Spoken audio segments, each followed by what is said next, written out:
Il est le prince du parc depuis 2011, l'héritier des Ronaldinho, Rai ou autres Ginola dans le cœur des supporters parisiens.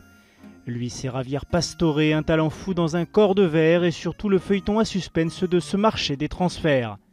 Côté pile, il y a cet artiste que le PSG veut absolument conserver, cet esthète qui s'était signalé pour sa première au parc lors d'un but inoubliable contre Brest, un ballon piqué pour tromper Elana et bientôt une frappe magique pour mystifier Lloris et l'OL, la légende était née. L'homme des coups d'éclat devient ensuite celui des grands matchs, tout un symbole lors des quarts de finale de la Ligue des Champions. Paris cale, mais Pastore brille. D'abord en 2013, lors d'une percée sur la pelouse du Barça, puis vient le chef-d'œuvre et ce rush contre Chelsea en 2014.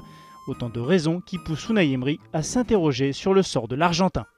Pour Pastore, je veux qu'il est prêt tous les matchs pour avoir l'opportunité de jouer, sans blessure. Et quand il y avait cette constance, quand cette régularité, je suis content.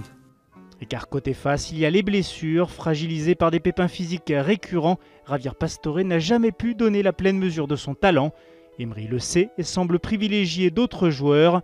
Pastore ne joue plus les gros matchs. Lors de la remontada, le coach parisien préfère lancer Aurier sur la pelouse du Camp Nou.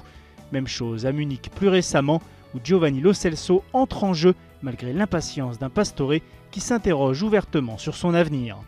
Oui, mais c'est sûr, j'ai envie toujours de jouer. Et c'est pas les matchs importants de Champions League. Aujourd'hui contre Monaco, je ne joue pas, mais bon, ce sont des décisions de l'entraîneur. Reste à savoir la position du club lors de ce mercato hivernal. Pastore n'est pas seulement le chouchou des supporters, son président Nasser El Khelaifi est le premier soutien du joueur. L'Argentin veut partir pour se donner une chance de disputer la Coupe du Monde. Première recrue des Qataris, il avait pourtant juré d'être le dernier à partir. Quand les promesses de l'aube laissent place au crépuscule d'un prince, que le parc n'est pas encore prêt à voir s'envoler vers d'autres cieux.